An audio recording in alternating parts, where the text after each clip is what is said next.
Can the student or the average dude land the plane with zero flight experience? Clear. Hot start. Go.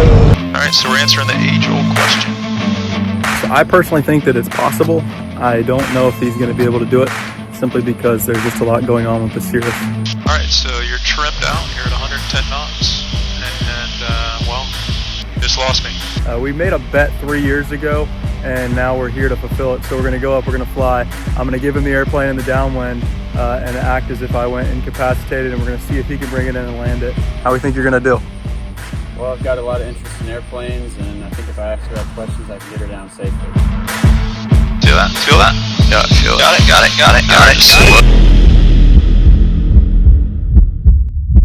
Lava ground, Cirrus 374, Romeo, they get the weather, like say VFR in the pattern. 374, Romeo Lima, Auburn Tower, you said you wanted the VFR in the pattern? Affirmative for Romeo Lima. 374, Romeo Lima, Roger, runway 18, text via Charlie Bravo, cross runway 11. 20 to Charlie Bravo, cross 11 for Romeo Lima. Charlie Bravo, cross 11. I'm going to answer questions, but I'm not going to tell him things unless it gets to a point where it's too unsafe. I think you'll do well. Cirrus 4, Romeo Lima, listen to touch and goes, full stop, text back. Touch and goes for Romeo Lima. Roger. How you feeling? Locked in? A little nervous, but confident. Yeah, so we've had this bet for like 3 years, thinking that I'm convinced that he can't, he's convinced that he can. And we'll see if he can put it together. I think that if anyone can do it, he can do it. But this little plane is just so difficult to land. Especially for somebody who's never landed a plane before. Auburn Tower, Cirrus 374, Romeo Lima, ready for departure. 374, Romeo Lima, Auburn Tower, on the go, make a left close traffic report, midfield, runway 18, clear for takeoff. Alright, left close on the go, and we'll report SAGIN for Romeo Lima. 374, Romeo Lima, report midfield. And we'll report midfield, 18, clear for takeoff for Romeo Lima. Alright, so you can give it a little throttle there, get us out on the runway. I can coach you through this. Gotta keep that center line. Using that brake on the top there. Keep that center line. Brake on the top. Yep, you're over braking. Just pop it.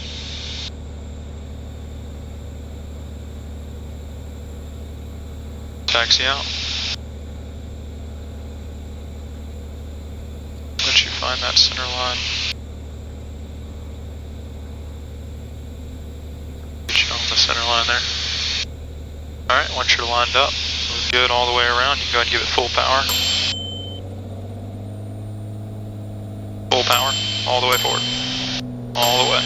Everything it's got. Everything you got. All of it. All the way. All the way. Alright, keep your hand on the power. Airspeed's alive, engine instruments are in the green. We're looking for 71. Pull it off the ground. 71? Yep, off the ground. Alright. Climbing out, 10 degrees, nose up. Oh, you're looking at 12 and a half there, looking for 10. 90 knots, positive rate, clear of obstacles, take those flaps up. Flaps up, pop them up. 10 degrees, and you can just keep us at 90 all the way up to 1700. Alright, so I think the takeoff's pretty good. Happened pretty quick, huh? Yeah, very quick. Alright, now we're going to establish ourselves. I'll take the airplane here, I'll get you nice and leveled out. Airplane. And I got the power. Air power. Romeo Lima is in the left downwind 1. Romeo Lima, runway 18, clear, touch and go. 20 clear, touch and go for Romeo Lima. Alright, so you're trimmed out, you're at 110 knots, and well, just lost me. Alright. So, your airplane. My first question is, once we get down there, what's the slowdown or braking procedure look like? You can just roll it out, no brakes. Just roll it out. Just try to use the rudder to keep us on the center line. Alright. What, 79 over the numbers? Are we over, underweight? Yep, 79 over the numbers. Don't worry about weight. Power, when are we cutting to 0 and when are we reintroducing? You can cut the power to 0. I see that you're, as I was in the ATC facility here, I see that your trajectory is not exactly, I'd say turn outbound a little more. Turn outbound.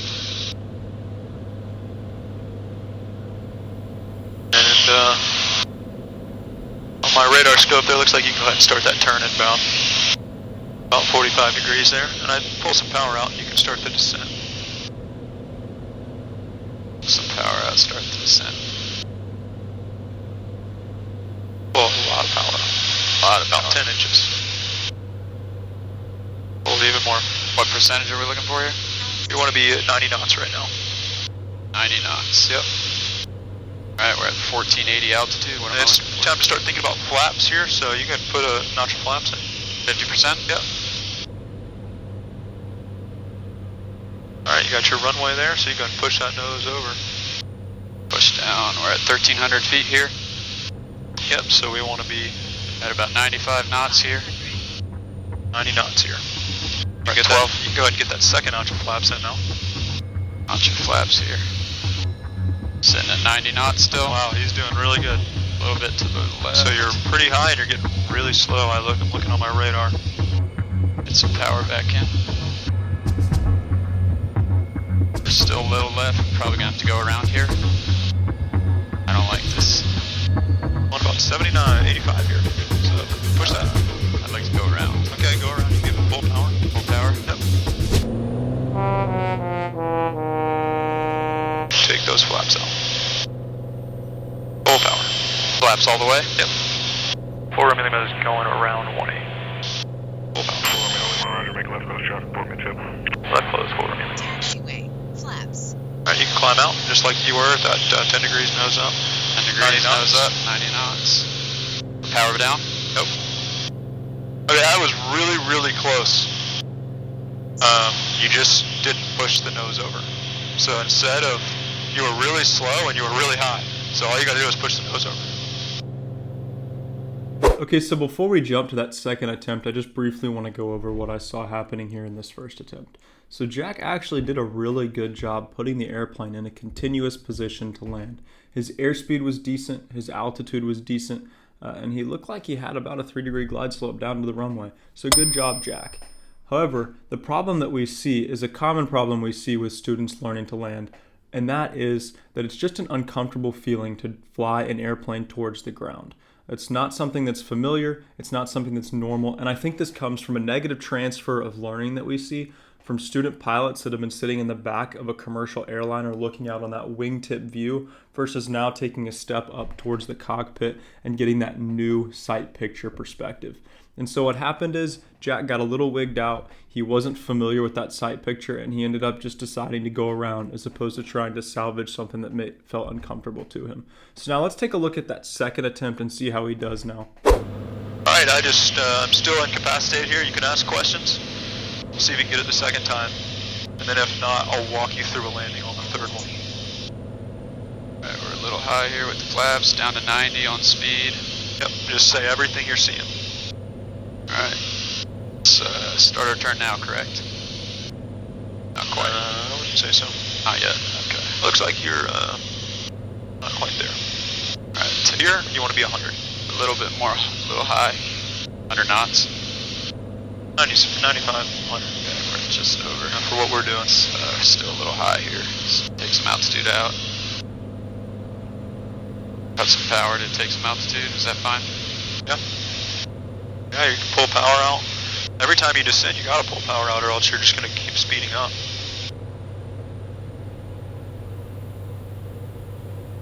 Restart my turn here now. Yeah. Could work.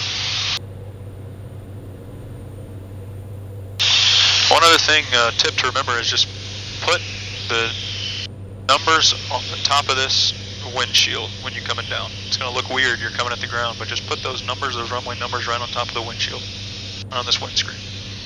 This dashboard, I mean. Altitude. 1,500 feet here. How are we looking? Say you're a little low. Little low, 90 knots. Yeah, you're pretty far out. We're at about 85 knots now.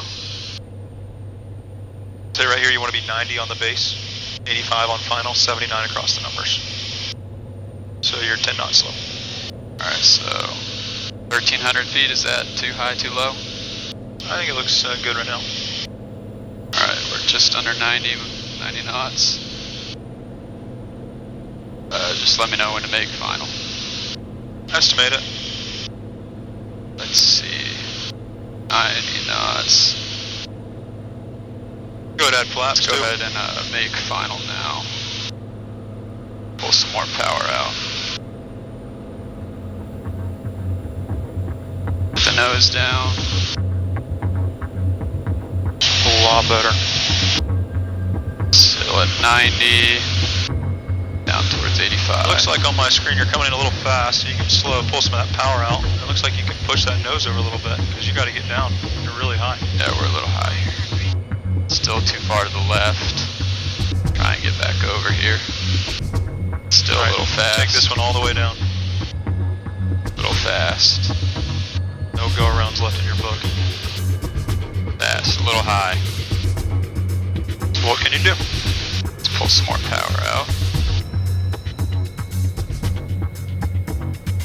Got about 200 feet to the ground. Alright, we're just under 70. A little slow. A little 79 over the numbers. Alright, what next? Chop that power to idle when you come down. Chop the Now you power can to just idle. flare. Now we just flare. Flare, flare, flare, flare. There we go. And rolling out. Okay, so now let's look at attempt number 2 from Jack. So we see Jack actually did a really good job getting this airplane in a landing position. He took it from downwind to base and base ultimately to final, all the way down into ground effect. Before I ultimately had to jump on the controls because he did start to flare a little bit too high. I was worried that the airplane was going to have a significant bounce, even possibly a prop strike from porpoising, and that's why I did have to jump on the controls there. But this asks the question, do I think that Jack would have been able to land the plane and walk away? Absolutely, I think he would have been able to do that. However, it's important to note Jack's entire strategy here. So we've seen it throughout what his strategy was. He was going to get the airplane to a position until he felt uncomfortable, and then from that point he was going to go around and try again until he could get closer and closer to that landing. And we saw him do that throughout the whole video. Can a non-pilot land an airplane? I don't know. I think the better question is, can a non-pilot land the airplane and walk away without risking structural damage to the airplane? I don't think so. Do I think that Jack could have walked away from this landing and had a non-airworthy airplane on his hands after? Absolutely. And I think that's ultimately what it comes down to. So if you guys agree with my take, let me know in the comments what you think. If you're new, subscribe, like if you haven't, and we'll see you in the next video.